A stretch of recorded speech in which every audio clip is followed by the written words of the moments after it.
అందరికీ నమస్కారం. మనం ఇదివరకే 2018 జూన్లో జరిగినటువంటి టెట్ ఎగ్జామ్స్కి సంబంధించిన పేపర్ 1 అంటే ఎస్జిటి పేపర్స్కి సంబంధించిన మ్యాథ్స్ కంటెంట్ బిట్స్ని డిస్కస్ చేసి మీ మన ఛానల్ ద్వారా అందించడం జరిగింది. మరి విద్యార్థులు 2018 ఫిబ్రవరిలో జరిగిన పేపర్స్ కూడా డిస్కస్ చేయమని కోరడం వలన అవి కూడా మీకు అందించుతున్నాం. మరి టెట్ పేపర్స్ ఈ ప్రీవియస్ పేపర్స్ డిస్కషన్ వలన మనకి ఏమైనా ఉపయోగం ఉందని చూసినట్లయితే ముఖ్యంగా 2 రకాల ఉపయోగాలు ఉన్నాయి. ఒకటి, ప్రశ్నల సరళిని అర్థం చేసుకోవచ్చు అన్నమాట. తద్వారా మన ప్రిపరేషను ఆ దిశలోకి తీసుకెళ్ళచ్చు. మరి రెండవది, కాన్సెప్చువల్ రివిజన్ జరుగుతుందన్నమాట.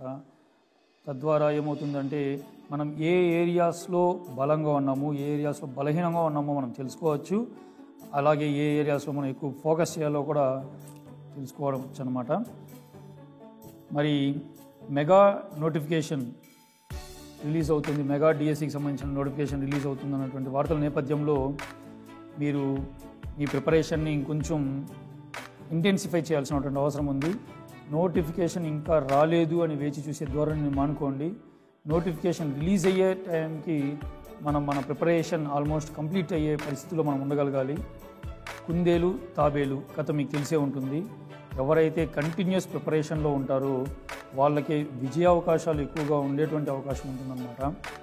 మరి అదేవిధంగా ఈసారి కాంపిటీషన్ గురించి మాట్లాడాలంటే ఈసారి కాంపిటీషన్ చాలా ఎక్కువగా ఉంటుంది. ప్రైవేట్ స్కూల్స్లో పనిచేస్తున్నటువంటి టీచర్స్ అందరూ కూడా లాక్డౌన్ కారణంగా వాళ్ళ సేఫ్టీ జోన్స్ నుంచి బయట రావడం జరిగిందనమాట. ఇంతవరకు లైట్ తీసుకున్నటువంటి వాళ్ళు కూడా ఇప్పుడు they are very desperate for the government job. కాబట్టి ఈసారి కాంపిటీషన్ చాలా ఎక్కువగా ఉంటుంది. So don't delay for the notification రావడం కోసం వేచి చూడొద్దండి. మీ ప్రిపరేషన్ ఇంతవరకు స్టార్ట్ చేయకుండా ఉంటే just begin your preparation and all the best for all the aspirants. మరి ఈరోజు సెషన్లో మనము ఫిబ్రవరి 21 జరిగినటువంటి సెషన్ 1కి సంబంధించిన పేపర్ని డిస్కస్ చేద్దాం. టెట్ పేపర్స్ చూసినట్లయితే మనకు క్వశ్చన్ నెంబర్ 91 నుంచి స్టార్ట్ అవుతుంది maths content bits. So 24 questions ఉంటాయన్నమాట. Let us see question number 91 here. If x be the additive inverse of x, then additive inverse of y is x యొక్క సంకలన విలోమం y అయినా y యొక్క సంకలన విలోమము. So ఇక్కడ సంకలన విలోమము అనే concept చూసినట్లయితే a plus minus A plus of minus A equal to 0 అయినప్పుడు ఏ యొక్క సంకలన విలోమం మైనస్ ఏ అవుతుంది. మరి మైనస్ ఏ యొక్క సంకలన విలోమం ఏ అవుతుంది అన్నమాట. ఇది మరి ఇక్కడ ఏమన్నారంటే ఎక్స్ యొక్క సంకలన విలోమము y అని ఎప్పుడైతే చెప్తారో X plus Y equal to 0 అవుతుంది. 0 సంకలన తత్సమం అంటారు, అడిటివ్ ఐడెంటిటీ. సో ఎక్స్ యొక్క సంకలన విలోమం y అయినప్పుడు ఖచ్చితంగా మనకు y యొక్క సంకలన విలోమం x అవుతుంది. కాబట్టి వాళ్ళు అడిగింది y యొక్క సంకలన విలోమమే కాబట్టి x, ఆప్షన్ 1 అన్నమాట. Next question, the value. So ఇక్కడ వర్గమూలం కనుక్కోమన్నారు. ఇక్కడ 2 రూట్లు ఉన్నాయన్నమాట. సో రూట్ ఆఫ్ ఫస్ట్ లోపల ఉన్నటువంటి రూట్ని తీసుకుందాం. 441. రూట్ ఆఫ్ 441 441 యొక్క వర్గమూలం ఎంత అండి? సో ఖచ్చితంగా 25 వర్గాలు అయితే ఖచ్చితంగా వచ్చి ఉండాలి మినిమం. సో 441 యొక్క వర్గమూలము 21 అవుతుంది. సో రూట్ 604 604 ప్లస్ రూట్ 441 అన్నారనమాట. సో కాబట్టి దీని వాల్యూ ఏమవుతుందంటే రూట్ 604 అలాగే ఉంటుంది ప్లస్ 441 యొక్క వర్గమూలము 21 అది. సో ఇప్పుడు దీన్ని టోటల్ చేసినట్టయితే 625 అవుతుంది. 625 యొక్క వర్గమూలము 25. రూట్ ఆఫ్ 625 is 25 అనమాట. సో దీని మొత్తం టోటల్ వాల్యూ 25, ఆప్షన్ 3.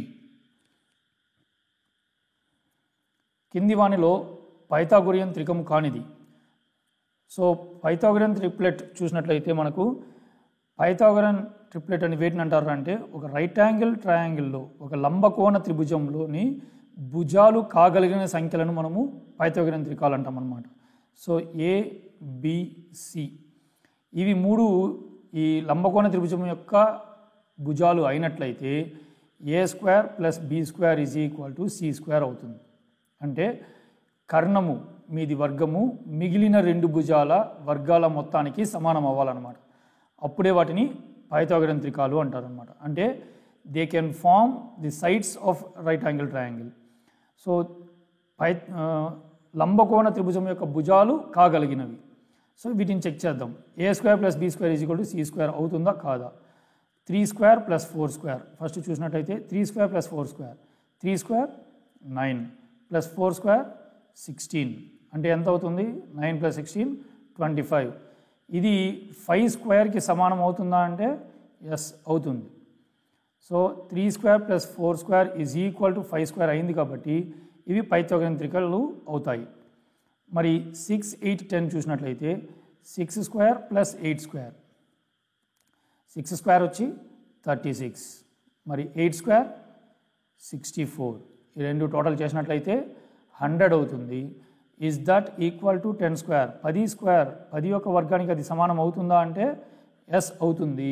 10 స్క్వేర్ 100 అవుతుంది. కాబట్టి 6 square plus 8 square is equal to 10 square అవుతుంది. కాబట్టి అది కూడా త్రికాలు అవుతాయి, అదొక త్రికం అవుతుంది. మరి 8, 15, 17 చూసినట్లయితే 8 స్క్వేర్ ప్లస్ 15 స్క్వేర్ 8 స్క్వేర్ వచ్చి 64, మరి 15 స్క్వేర్ వచ్చి 225.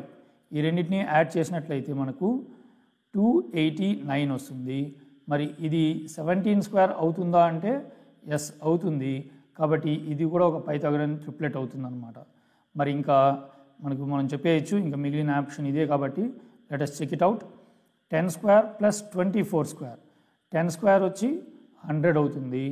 ప్లస్ 24 స్క్వేర్ చూసినట్లయితే 576 అవుతుంది అనమాట. మరి 100 ప్లస్ 576 ఏమవుతుందంటే 676 అవుతుంది. ఇది 25 యొక్క స్క్వేర్కి సమానం అవుతుందా అంటే ఖచ్చితంగా కాదు. 25 స్క్వేర్ వచ్చి 625 అనమాట. 676 కాదు. కాబట్టి ఇది పైథాగరన్ ట్రిప్లెట్ కాదు. కానీ ఇది ఏది అన్నారు కాబట్టి option number 4. Next question, the greatest 2-digit prime number is. మనం ఏ విధంగా అయితే వర్గాలు 25 వరకు వచ్చి ఉండాలనో 25 స్క్వేర్స్ తెలిసి ఉండాలన్నామో అదేవిధంగా 1 to 100 మధ్యలో ఉన్నటువంటి ప్రైమ్ నెంబర్స్ ప్రధాన సంఖ్యలు అన్నీ కూడా తెలిసి ఉండాలన్నమాట. మరి ఇదైతే డైరెక్ట్ బిట్ ఇది. సో ఇక్కడ మనం చూసినట్లయితే ఇవన్నీ కూడా 91, 93, 99 అన్నీ కూడా మనకు ఇవన్నీ 3తో డివైడ్ అవుతాయి. ఇది 13 టేబుల్లో వస్తుంది. సో 97 అనేది మనము ఖచ్చితంగా చెప్పచ్చు. It's a 2-digit greatest prime number, 2 అంకెలు గల అతిపెద్ద ప్రధాన సంఖ్య అన్నమాట. So option number 3. 25/14 మరియు 5/7 యొక్క గుణకార విలోమముల లబ్ధం. సో 25/14 అలాగే ఉంటుంది. మరి ఇప్పుడు గుణకార విలోమం తీసుకోమన్నారు. దేని యొక్క గుణకార విలోమం అంటే 5/7 యొక్క గుణకార విలోమము తీసుకోవాలి మనం. సో 5/7 యొక్క గుణకార విలోమం ఏమవుతుందండి? 7/5 అవుతుందన్నమాట. మరి ఆ 7/5తో 25/14 యొక్క లబ్ధం కనుక్కోవాలి ప్రోడక్ట్. కాబట్టి ఇది మనం తీసుకోవాల్సిందనమాట. సో ఇంగ్లీష్లో మీరు ఇక్కడ తెలుగులో కన్ఫ్యూజ్ అయినట్లయితే ఇంగ్లీష్లో చూడొచ్చు. Product of 25/14 and multiplicative inverse of 5/7. So multiplicative inverse గుణకార విలోమం దేనికి రా అంటే 5/7కి మాత్రమే అనమాట. ఇక్కడ గుణకార విలోమాల లబ్ధము అనేసరికి రెండింటికి తీసుకోవాలేమో అనేటువంటి కన్ఫ్యూజన్ మీరు అవసరం లేదు. సో 5/7 యొక్క గుణకార విలోమం మాత్రమే. ఆ గుణకార విలోమము అనేటువంటి ఆ సంఖ్య మరియు 25/14 లబ్ధం కనుక్కోమన్నారు. సో ఇక్కడ 25/14 ఇంటూ 5/7 యొక్క గుణకార విలోమం వచ్చి 7/5 అయింది. దీన్ని సూక్ష్మీకరించుకున్నట్లయితే 5 5లు మరి 7 1లు 7 2లు అవుతుందన్నమాట. సో మనకు వచ్చేటువంటి ఫలితం ఏంటంటే 5/2. So option number 2. Next question number 96. Tushar 250 మిల్లీలీటర్ల పాలు కలిగిన గ్లాసు నందు 2/5వ భాగం తాగిన గ్లాసులో మిగిలిన పాలు మిల్లీలీటర్లలో ఎంత అన్నారు.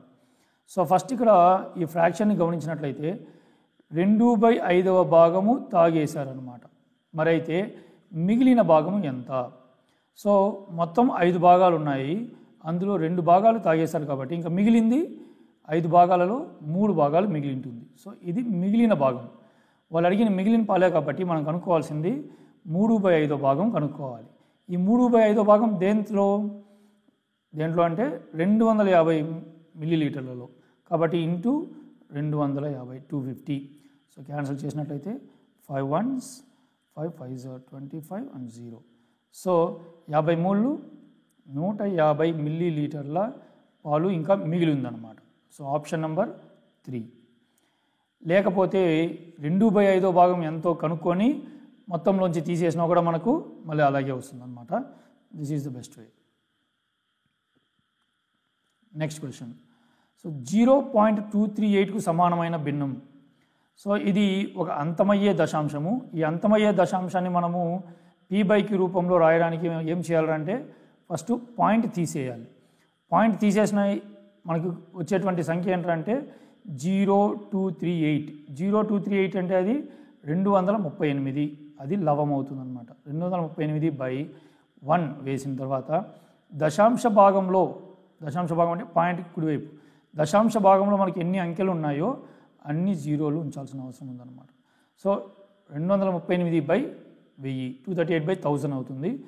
ఇది మనం క్యాన్సిల్ ఏదన్నా రిలేట్ అయితే ఖచ్చితంగా చేయాల్సి ఉంటుంది. ఇది 2తో క్యాన్సిల్ చేయొచ్చు. 2 1 2 9 అండ్ ఇది 2 500. సో మనకి ఏమొచ్చిందంటే 119/500. ఇది ఇంకా క్యాన్సిల్ పోదు. సో మనకు ఉన్నటువంటి చూసినటువంటి ఆప్షన్ నెంబర్ 4. ప్రమీల యొక్క ఆదాయము మరియు పొదుపుల నిష్పత్తి 4:1 నిష్పత్తి ఇచ్చారు. అయినా ఆమె పొదుపు శాతంలో, సో పర్సెంట్లో అడిగారు అనమాట. ఓకే, మనకి ఇక్కడ ఏమి ఇచ్చారు? ఈ 4 ఏంటి, ఈ 1 ఏంటి? 4 ఆదాయము మరియు పొదుపు 1. 4 అనేది ఆదాయం. సో మొత్తం ఆదాయం 4 అనమాట. పొదుపు వచ్చి అందులోనే ఒక భాగం ఇది. సో కాబట్టి మనము ఫస్ట్ దాన్ని భిన్నంగా మార్చినట్లయితే మొత్తం ఆదాయంలో తన పొదుపు 1 భాగం. ఆదాయం 4 భాగాలు ఉంటే పొదుపు 1 భాగం అనమాట. పొదుపు అనేది ఆదాయంలో నుంచే ఉంటుంది. ఆదాయంలో పొదుపు ఉంటుంది, ఖర్చు ఉంటుంది. సో మొత్తం 4 భాగాలు ఆదాయం ఉంటే 1 భాగము పొదుపు చేస్తూ ఉంది. ఇది భిన్నం. ఈ భిన్నాన్ని మళ్ళీ మనం శాతంగా మార్చాలంటే ఇంటూ 100% చేసినట్లయితే అది శాతంగా మార్పు చెందుతుంది. మరి క్యాన్సిల్ చేసినట్లయితే 4 1 4 25. సో 25 25% అనేది మనం తన యొక్క పొదుపు అన్నమాట. సేవింగ్స్ పర్సెంట్లో చూసినట్లయితే ఆప్షన్ నెంబర్ 2. ఈశ్వర్ 5000 మొత్తానికి 4 సంవత్సరాలకు గాను 2500 వడ్డీ చెల్లించాడు. అయినా చెల్లించిన వడ్డీ రేటు సంవత్సరానికి ఎంత అన్న ప్రయాణం. సో ఇక్కడ రేట్ ఆఫ్ ఇంట్రెస్ట్ కనుక్కోమన్నారు. మరి ఏం వడ్డీ ఇది? సాధారణ వడ్డీనా, బారు వడ్డీనా అని చూసినట్లయితే మనకి ఏమి చెప్పలేదు కాబట్టి ఖచ్చితంగా ఇది సాధారణ వడ్డీగానే తీసుకోవాలి. మరి సాధారణ వడ్డీకి సంబంధించిన ఫార్ములా ఏంటి అంటే I = PTR/100. మరి మనకు కనుక్కోవాల్సింది ఏం దీంట్లో అంటే వడ్డీ రేటు కనుక్కోవాలి. రేట్ ఆఫ్ ఇంట్రెస్ట్ మనకు R కనుక్కోవాలి కాబట్టి సో Rకి సంబంధించిన ఫార్ములా తయారు చేసుకున్నట్లయితే PTR/100 = I అవుతుంది. మరి R ఏమవుతుందంటే ఈ 100 భాగించేది అటువైపు కానీ పంపించినట్లయితే గుణిస్తుంది 100i ఈ PT రెండు కూడా మనకు గుణిస్తున్నాయి కాబట్టి అవి పంపించినట్లయితే భాగిస్తుంది అనమాట. సో 100i/PT ఇలా ఫార్ములా మార్చుకొని Rని డైరెక్ట్గా కనుక్కోవచ్చు, లేదా మనకున్న ఫార్ములాలోనే ఆ విలువలన్నీ ప్రతిక్షేపించి చివరిగా R కనుక్కోవచ్చు. ఎలాగైనా చేయొచ్చు.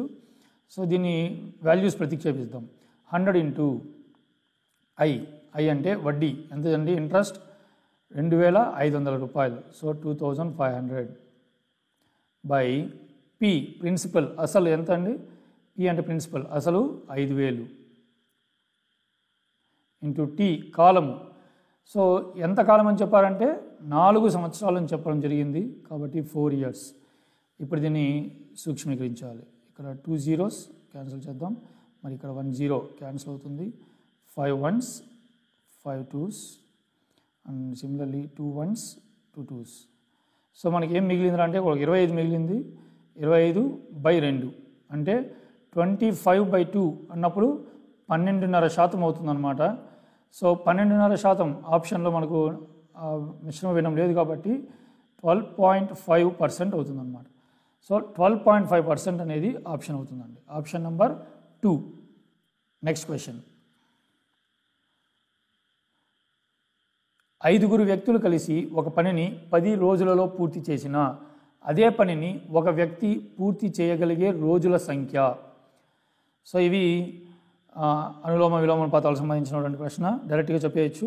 బట్ 5 వ్యక్తులు ఒక పనిని ఎన్ని రోజుల్లో చేస్తున్నారంటే 10 రోజుల్లో చేస్తున్నారు. మరి అదే పనిని ఒక వ్యక్తి అంటే ఎన్ని రోజుల్లో చేయగలరు అని అడిగారు అనమాట. ఇది మనకు అనుకోవాల్సింది. మరి ఇది అనులోమానుపాతమా విలోమానుపాతమా? సో డైరెక్ట్ ప్రపోర్షనా ఇండైరెక్ట్ ప్రపోర్షనా అని చూడాలి. ఇక్కడైతే తగ్గింది, మనుషులు తగ్గారు. మరి మనుషులు తగ్గితే పని త్వరగా అవుతుందా లేట్ అవుతుందా? పని అయితే మనుషులు తక్కువ మంది చేస్తున్నప్పుడు ఎక్కువ కాలం కావాల్సి వస్తుంది కాబట్టి ఇక్కడ సంఖ్య పెరుగుతుంది. ఇటువైపు మైనస్, అటువైపు ప్లస్. సో రెండు వ్యతిరేకంగా ఉన్నాయి కాబట్టి ఇది విలోమానుపాతం అవుతుంది. ఎప్పుడైతే విలోమానుపాతం అవుతుందో ఇది ఎలా చేయాలని చెప్పుకున్నాం అంటే డైరెక్ట్గా మనకు కనిపిస్తున్న నెంబర్స్ అలాగే వేసుకోవాలి. 5/1 ఈ 5/1 అలాగే వేసుకుంటాము. పక్కన ఉన్నటువంటి 10ని ఇంటూ 10 రాసుకుంటాం. 5/1 అంటే 5 కాబట్టి 5 × 10 50. సో 50 రోజులు అవసరం అవుతుందన్నమాట ఈ వర్క్ కంప్లీట్ చేయడానికి. సో ఇది అనులోమ విలోమానుపాతాలకు సంబంధించినటువంటి కాన్సెప్టు మనం వీడియో చేసి మన ఛానల్లో ఉంది. డిస్క్రిప్షన్లో దాని యొక్క లింక్ కూడా ఇవ్వడం జరిగింది, మీరు ఉపయోగించుకోగలరు. Next question. ఏబిసిడి చతుర్భుజంలోని కోణాల నిష్పత్తి వరుసగా 3, 7, 6, 4 అయిన ఏబిసిడి ఓకే కోణాల నిష్పత్తి ఇచ్చారు. మనం చూసినట్లయితే రేషియో ఆఫ్ యాంగిల్స్. సో 3:7:6:4 ఇది ఇవ్వడం జరిగింది. మరి ఆ కోణాలు కలిగినటువంటి ఆకారం ఏది అన్నారు? Kite, parallelogram, rhombus, trapezium. గాలిపటమా, సమాంతర చతుర్భుజమా, సమచతుర్భుజమా, సమలంబ చతుర్భుజమా? సో ఈ ఆకారాలు క్లారిటీ ఉండాలండి మనకు. గాలిపటం అంటే మనకు తెలిసి ఉండాలి. ఫస్ట్ గాలిపటం 2 జతల సమాన భుజాలు ఉంటాయి, ఈ రకంగా ఉంటుంది. మరి సమాంతర చతుర్భుజం పారలోగ్రామ్ మీరు చూసినట్లయితే సో ఒకవైపుకు ఒక దీర్ఘచతురస్రాన్ని వాల్చినట్టు ఉంటుందన్నమాట సమాంతర చతుర్భుజం. సమచతుర్భుజం అంటే అది ఒక రాంబస్. సో 4 భుజాలు సమానంగా ఉంటుందన్నమాట. కైట్ గాలిపటానికి రాంబస్కి ఉన్నటువంటి తేడా అదే. దీంట్లో 2 జతలు సమానంగా ఉంటాయి, దీంట్లో అన్ని భుజాలు సమానంగా ఉంటుందన్నమాట. సమలంబ చతుర్భుజం అంటే ట్రెపీజియం ఏముంటుంది? ఒక జత ఎదుటి భుజాలు సమాంతరంగా ఉంటుంది. సో దాన్ని మనము ట్రెపీజియం అంటారు అన్నమాట. ఓకే, మరైతే ఈ నిష్పత్తి ప్రకారం చూసినట్లయితే ఇందులో ఏ ఆకారానికి సంబంధించినటువంటి కోణాలు ఇవి అనేసి మనం చెప్పాల్సి ఉంటుంది. దీన్ని 2 రకాలుగా చేయొచ్చండి. ఒకటి, ఈ నిష్పత్తులు ఉపయోగించి కోణాలు కనుక్కోవడం ఒక పద్ధతి.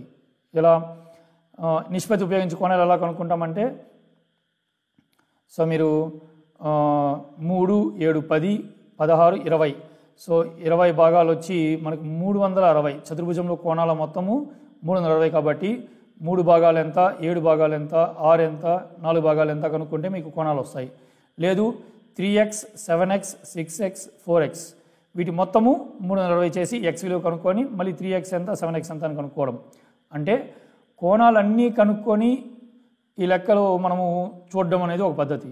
కానీ అంత అవసరం లేకుండానే మనము ఈ ఏ ఆకారానికి సంబంధించినటువంటి కోణాలో చెప్పేయచ్చు అనమాట. ఎలా? ఫస్ట్ వీటి యొక్క ధర్మాలు మనకు తెలిసి ఉండాలి. సమాంతర చతుర్భుజం ఒకసారి దీన్ని చూసాం. సమాంతర చతుర్భుజం అంటే ఎదుటి కోణాలు సమానంగా ఉంటాయి, అవును కదండి.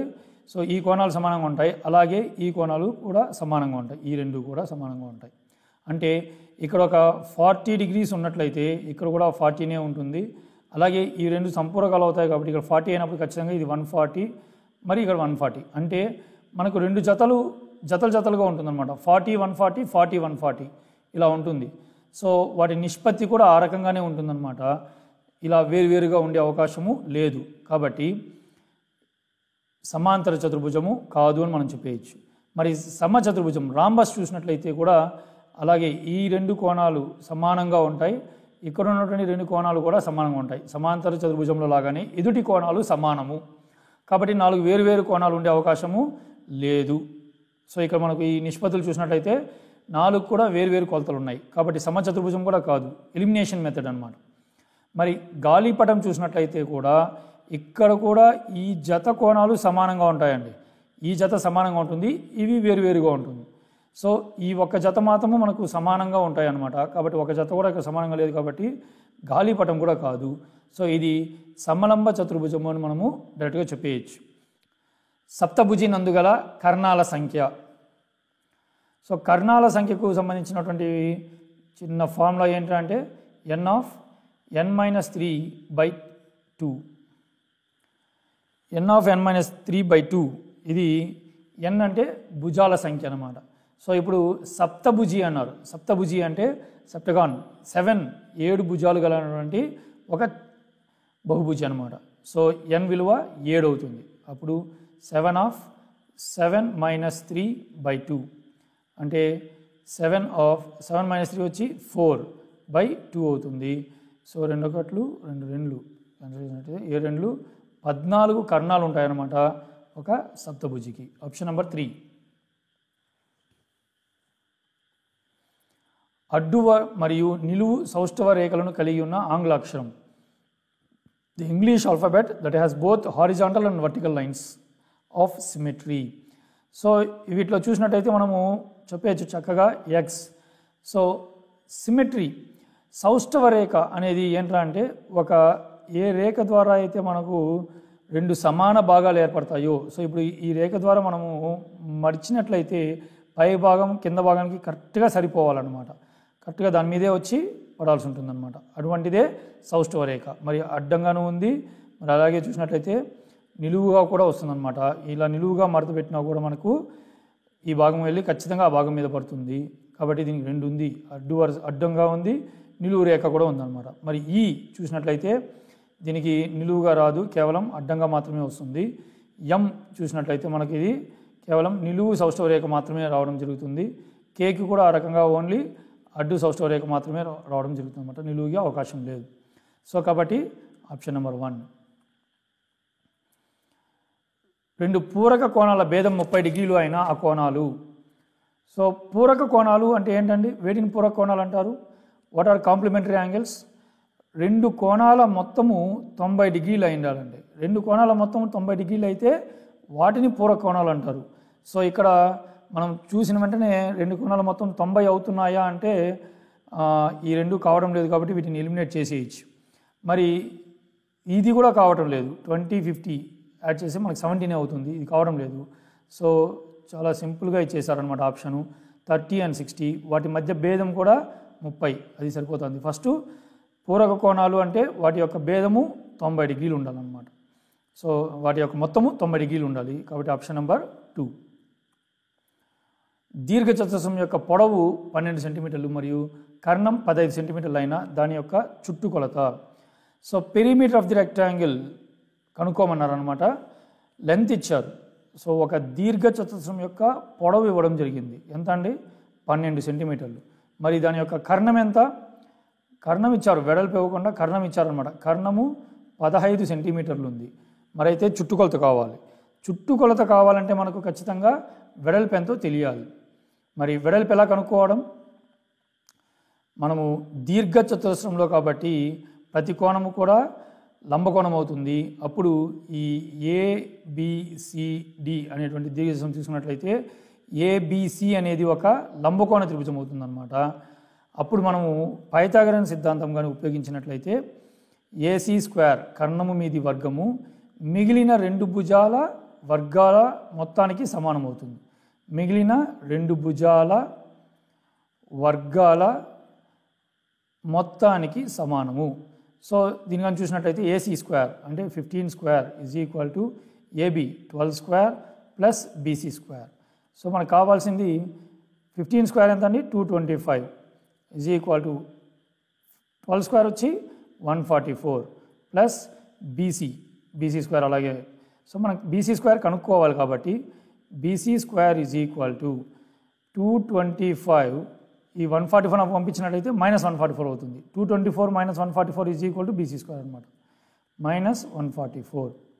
So BC square is equal to ఇందులోంచి మనము తీసివేసి చేసినట్లయితే 108, సో 81 వచ్చిందనమాట. సో బీసీ స్క్వేర్ కాబట్టి BC is equal to square పంపించినట్లయితే √81. సో బీసీ ఎంత అవుతుందిరా అంటే 9. సో బీసీ విలువ 9 అనే విషయం మనకు వచ్చేసింది. ఇప్పుడు మనము దీర్ఘచతురం చుట్టుకొలత చెప్పేయచ్చు. ఇది 12 కాబట్టి అటువైపు సిడి కూడా 12 అవుతుంది. 12, 12 24. మరి ఇక్కడ 9 కాబట్టి ఇటువైపు కూడా 9, 7 కూడా. సో 9, 9 18. టోటల్ చేసినట్లయితే 42 సెంటీమీటర్స్ అయిపోయింది. లేదు మనం ఫార్ములా ద్వారా కనుక్కోవాలనుకుంటే దీర్ఘచతుర చుట్టుకొలత 2 + b, 2 విలువ 12, b వెడల్పు 9 అంటే 2 21 ఎంత అవుతుందండి 42 సెంటీమీటర్స్ అవుతుందన్నమాట. So option number 2. పైథాగరన్ త్రికాలు కనుక కొన్ని నేర్చిపెట్టుకున్నట్లయితే ఈ 15, 12 చూసిన వెంటనే మనము 9 అని చెప్పేయచ్చు అనమాట. ఓకే, మన నెక్స్ట్ క్వశ్చన్. దీర్ఘచతురస్రం మరియు చతురస్రం చుట్టుకొలతలు సమానం. Perimeters of rectangle and square are equal. దీర్ఘచతురస్రం యొక్క పొడవు వెడల్పులు 35, 25 ఇవి ఇచ్చారు. వైశాల్యాల మధ్య భేదం కనుక్కోమన్నారు. మరి దీర్ఘచతురస్రం యొక్క పొడవు వెడల్పు ఇవ్వడం జరిగింది. సో పొడవు 35 సెంటీమీటర్లు, మరి వెడల్పు 25 సెంటీమీటర్లు, 25 సెంటీమీటర్స్. సో ఒక చతురస్రం కూడా ఉందన్నమాట. We have a square. So ఈ స్క్వేర్కి ఏమన్నారు అంటే square and rectangle have same perimeters, వాటి యొక్క చుట్టుకొలతలు సమానం అన్నారు. సో కాబట్టి ఫస్ట్ చుట్టుకొలత కనుక్కుంటాం. So perimeter of rectangle 2 + b కాబట్టి సో 2 35 + 25 దీన్ని ఓవరాల్గానే చేసేయచ్చు. 2 60 సో 62 120 సో 120 సెంటీమీటర్స్ అనేది చుట్టుకొలత అవుతుందన్నమాట. కాబట్టి ఈ స్క్వేర్ చతురస్రం యొక్క చుట్టుకొలత కూడా 120 సెంటీమీటర్లు అవుతుంది. మరి చుట్టుకొలత ఉంది కాబట్టి మనము దీని యొక్క భుజం కనుక్కోవచ్చు అన్నమాట. ఎందుకంటే మనకు కావాల్సింది వైశాల్యాలు. చతురస్రం యొక్క వైశాల్యం కావాలంటే మనకు దానికి సంబంధించిన ఏ కొలత లేదు, మనం దీన్ని ఉపయోగించుకుంటున్నాం. దీర్ఘచతురస్రం చతురస్రాల చుట్టుకొలతలు సమానం కాబట్టి దీర్ఘచతురస్రం యొక్క చుట్టుకొలత తీసుకొని వచ్చి చతురస్రం చుట్టుకొలత తెలుసుకున్నాం అన్నమాట. సో ఇప్పుడు చతురస్రం చుట్టుకొలత వచ్చింది కాబట్టి చుట్టుకొలత ఫార్ములా ఏమండి 4a. 4a is equal to 120 centimetres. దీని నుంచి మనము ఏ కనుక్కుంటాం అనమాట. 120/4 124 భాగాలు చేసినట్లయితే 30 సెంటీమీటర్స్ అనేది ఈ చతురస్రం యొక్క భుజం. సో ఇప్పుడు మనం వైశాల్యాలు కనుక్కోవచ్చు అనమాట. సో ఏరియా ఆఫ్ రెక్టాంగిల్ చూసినట్లయితే L × b ఎంత అవుతుందండి 35 × 25. సో మల్టిప్లై చేసినట్లయితే 25 125, 5 25 3 75, 12 87. ఇది దీర్ఘచతురస్రం యొక్క చుట్టుకొలత. మరి చతురస్రం యొక్క చుట్టుకొలత చూసినట్లయితే ఏం ఫార్ములా a² ఏ అంటే 30. సో 30² ఎంత అవుతుందండి 900 అవుతుంది. ఇది చతురస్రం యొక్క వైశాల్యం. మరి ఈ రెండింటి యొక్క భేదం డిఫరెన్స్ ఆఫ్ ఏరియాస్ అడిగారు అనమాట. సో 825కు 900కు మధ్య భేదం ఎంతండి 900 870 తీసేస్తే మనకు 25 చదరపు సెంటీమీటర్లు అవుతుంది అనమాట. 25 సెంటీమీటర్². నెక్స్ట్ సమచతుర్భుజం యొక్క వైశాల్యం 216 చదరపు సెంటీమీటర్లు. ఏరియా ఆఫ్ రాంబస్ ఇవ్వడం జరిగింది. రాంబస్ వైశాల్యం ఏమండి ఫార్ములా సమచతుర్భుజం ½ d1 d2 ఇది. సో వైశాల్యం వాళ్ళు ఇచ్చేశారు కాబట్టి ఫార్ములా ఆ సంఖ్య యొక్క ముందర వేసుకుంటాం. మరి దాని కర్ణాలలో ఒకటి ఇచ్చారు ఎంతండి 1 డయాగ్నల్ 24 ½ ఇంటూ డయాగ్నల్ 1 d1 అంటే కర్ణాలు d1 d2 డయాగ్నల్ 1 డయాగ్నల్ 2 అనమాట. మొదటి రెండవ కర్ణాల కొలతలు. So 24 into d2 is equal to 216. దీన్ని ఇక్కడనే సూక్ష్మీకరించినట్లయితే 2 1 2 12 అవుతుంది. 12 గుణిస్తుంది కాబట్టి d2 is equal to 216/12. So cancel చేసినట్లయితే d2 12 ఒకట్లు 12 ఒకట్లు 12 పోతే 96 12 ఎనిమిదిలు so 18s. D2 is equal to 18. రెండవ కర్ణము సెంటీమీటర్లలో 18 సెంటీమీటర్లు. Option number 3. Next question, median మధ్యగతం అడిగారు అనమాట. సో ఇవి అవర్గీకృత దత్తాంశం యొక్క మధ్యగతము. సో కొన్ని రాసులు ఇచ్చి మధ్యగతం కనుక్కోమంటే ముందు ఏం చేయాలంటే మనం వాటిని ఆరోహణ లేదా అవరోహణ క్రమంలో రాయాలి. Ascending or descending order. Let us write it. First 40 అతి చిన్న సంఖ్య 40, తర్వాత 50, then 60, then 68, then comes 94, 98 and 99. ఇది అసెండింగ్ ఆర్డర్లో రాసాం, ఆరోహణ క్రమంలో రాసాం అన్నమాట. మరి వీటిల్లో మధ్యగతం అంటే మధ్యలోనున్న రాశి. సో మనము ఎక్కువ ఆలోచించాల్సిన పని లేదు. ఇటువైపు అటువైపు ఎలిమినేట్ చేసినట్లయితే మనకు మధ్యలో ఉన్న రాశి ఏదో తెలిసిపోతుంది. సో మధ్యలో ఉన్నటువంటి ఒక రాశినే మధ్యగతం అంటారనమాట. ఇక్కడ 68 అనేది మధ్యగతం అవుతుంది. Option number 2. ఒకే ఒక రాశి ఉంది కాబట్టి మధ్యగతం చెప్పేశాం. ఒకవేళ రాసుల సంఖ్య సరి సంఖ్యలో ఉన్నట్లయితే మనకు 2 రాసులు రావడం జరుగుతుందన్నమాట. అలా 2 రాసులు వచ్చినప్పుడు వాటిని సగటు చేయాల్సి ఉంటుంది. సో వాటిని కూడి బై 2 చేసినట్లయితే వచ్చేటువంటి విలువ ఈ రాసుల యొక్క మధ్యగతం అవుతుందన్నమాట. నెక్స్ట్ క్వశ్చన్, దత్తాంశంలో గరిష్ట కనిష్ట విలువల భేదం. So the difference between highest and lowest values of the data is called range. వ్యాప్తి అంటారండి. మనకి ఇచ్చినటువంటి దత్తాంశంలో ఇంతకుముందు రాసులు చూసాం. ఆ రాసుల్లో గరిష్ట విలువ మరియు కనిష్ట విలువల భేదం చూసినట్లయితే దాన్ని మనము వ్యాప్తి అంటాము. డైరెక్ట్ బిట్ అనమాట. 3 విభిన్న సహజ సంఖ్యల సగటు 40. వాటిలో చిన్న సంఖ్య 19 అయినా మిగిలిన 2 సంఖ్యలలో సాధ్యమయ్యే మిక్కిలి పెద్ద సంఖ్య ఏది? సో 3 సంఖ్యలు అన్నారు, మనకు తెలియదు కాబట్టి ఏబిసి తీసుకుంటాము. వాటి యొక్క సగటు అంటే రాసుల మొత్తం బై రాసుల సంఖ్య, అప్పుడు బై 3 చేసినట్లయితే 40 అనేసి అర్థం అనమాట. అప్పుడు ఏమవుతుంది? A plus B plus C is equal to, ఈ 3 గుణిస్తాను తప్పపోయినట్లయితే భాగిస్తాను తప్పపోయినట్లయితే గుణిస్తుంది 43 120 అవుతుంది.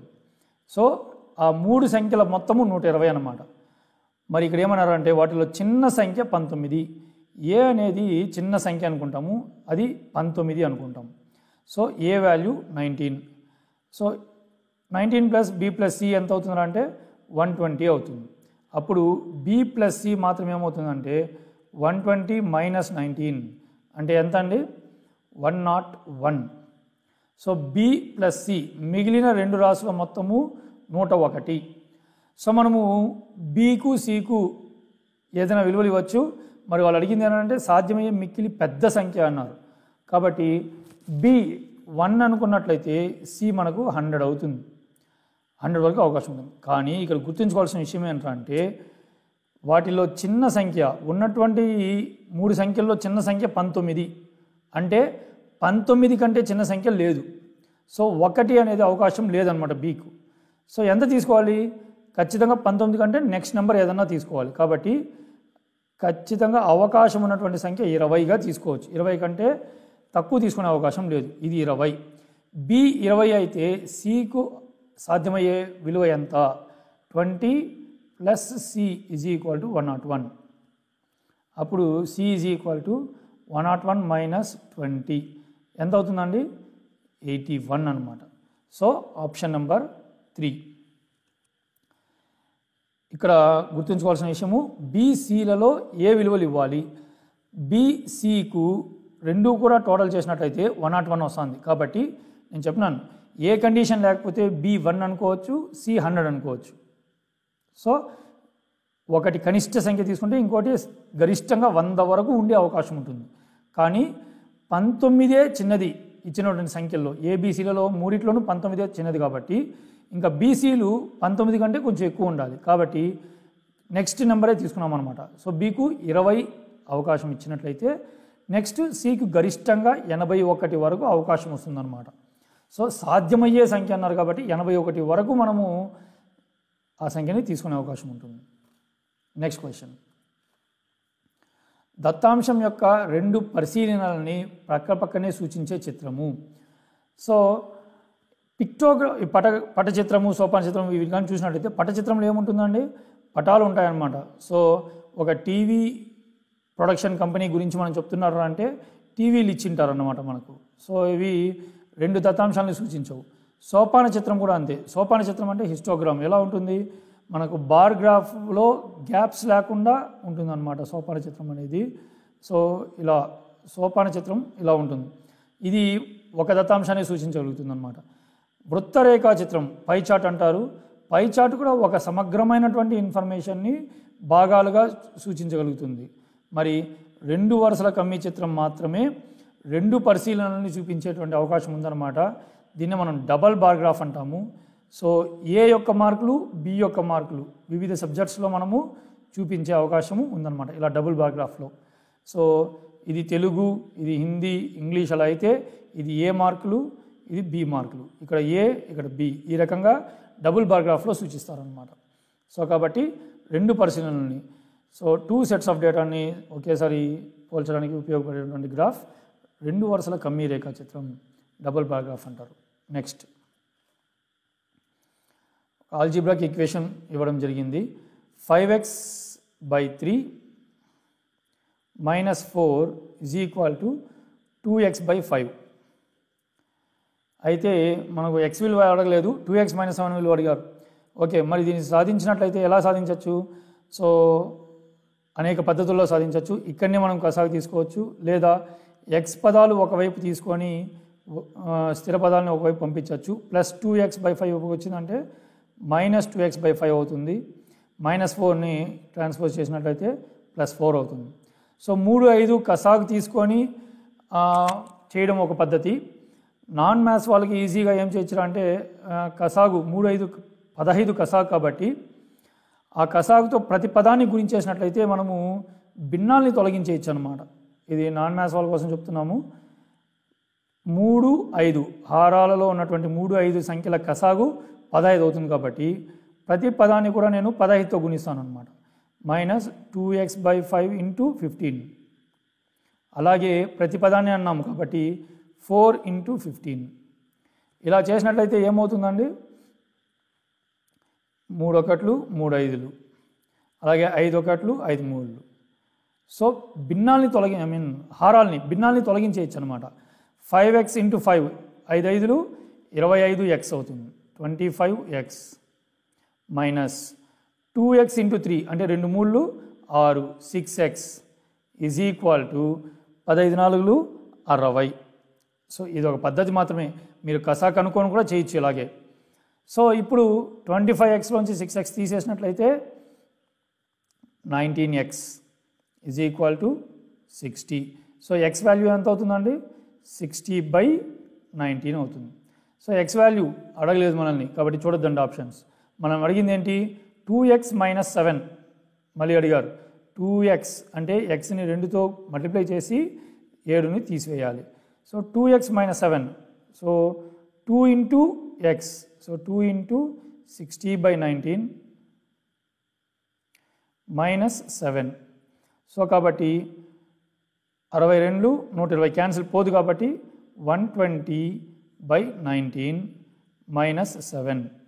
సో ఇక్కడ ఇది సమీకరణం కాదు కాబట్టి మనము గుణించలేము, కసాగు చేయాల్సి ఉంటుంది. సో ఏమవుతుందిరా అంటే 19 కసాగు అవుతుంది. 19 కసాగు అయినప్పుడు ఈ 120 అలాగే రావడం జరుగుతుంది. మైనస్, సో గుర్తుంచుకోండి ఇక్కడ ఏమీ లేదు హారంలో కాబట్టి 1 అంటే కసాగు 19 కాబట్టి ఇక్కడ కూడా 19 రావాలి, లేదు కాబట్టి 19 గుణించుకున్నట్లయితే 19 ఏళ్ళు 133, 133. సో కాబట్టి -13/19 అవుతుందన్నమాట. ఇది option number 2.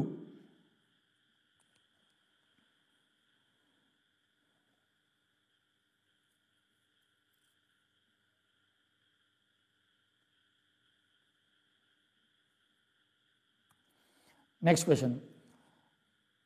So 2/3 to the power of 3, 2/3 whole cube into 5/7 whole cube. దీనికి విలువకు సమానమైనది అన్నారు ఇక్కడ. సో ఇక్కడ డైరెక్ట్ అప్లికేషన్, దీన్ని సింప్లిఫై చేయలేదు. ఆప్షన్ చూసినట్లయితే ఏ పవర్ ఎం ఇంటూ బి పవర్ ఎం రెండు చూసినట్లయితే మనకు ఏమవుతుంది అంటే ఏబి హోల్ పవర్ ఎం అవుతుంది. కాబట్టి దీన్ని మనం కలిపి రాయొచ్చు. 2/3 ఇంటూ 5/7 హోల్ క్యూబ్ అవుతుంది అనమాట. మొత్తానికి పవర్ 3 అవుతుంది. ఆ ఆప్షన్ ఎక్కడుందని చూసినట్లయితే ఆప్షన్ నెంబర్ 3 అంతే. సో ఘాతాంక న్యాయాలు మనకు వచ్చినట్లయితే మనము పోల్చుకోవచ్చు అనమాట. Next 5a is equal to CA. అయితే ఏ అండ్ సి వాల్యూస్ అడిగినారు. సో కంపారిజన్ పోల్చి చూసినట్లయితే 5a is equal to CA కాబట్టి ఇరువైపులా ఏ గుణిస్తుంది కాబట్టి మనం దాన్ని క్యాన్సిల్ చేయొచ్చు. So 5 is equal to C అంటే C వాల్యూ 5 అని చెప్పచ్చు. మరి ఏ వాల్యూ అండి? సో ఏ వాల్యూని మనం ఇక్కడ రెండు వైపులా ఏ కాబట్టి ఏ వాల్యూకి ఏదైనా వాల్యూ ఇవ్వచ్చు అనమాట. So C is equal to 5 అనేది ఫిక్స్ చేసుకున్నట్లయితే ఆప్షన్లో C ఈజ్ ఈక్వల్ టు 5 ఉన్నప్పుడు A can be any value. So A can have any value అనమాట. కాబట్టి A is equal to C is equal to 5 అనేది ఆప్షన్ అవుతుంది. C ఈజ్ ఈక్వల్ టు 5 అయినప్పుడు ఏకు ఏ విలువైనా ఉండొచ్చు, ఎందుకంటే రెండు వైపులా ఏ గుణిస్తుంది కాబట్టి. సో ఇవి ఇవాల్టి 24 క్వశ్చన్స్ అండి. సో ఫర్దర్ మీకు ఏమైనా డౌట్స్ ఉన్నట్లయితే మీ డౌట్స్ని, మీ అభిప్రాయాల్ని కామెంట్స్ రూపంలో ప్రజెంట్ చేయండి. మీకు కానీ వీడియో నచ్చినట్లయితే ఒక లైక్ చేయడం మర్చిపోవకండి. అండ్ మీకు కానీ ఈ ఛానల్ని సబ్స్క్రైబ్ చేయకుండా ఉన్నట్లయితే ఖచ్చితంగా సబ్స్క్రైబ్ చేసి బెల్ ఐకాన్ని ప్రెస్ చేయండి. తద్వారా ఫర్దర్ వీడియోస్ నోటిఫికేషన్ రూపంలో మీకు రావడం జరుగుతుంది. Thank you and see you in the next session.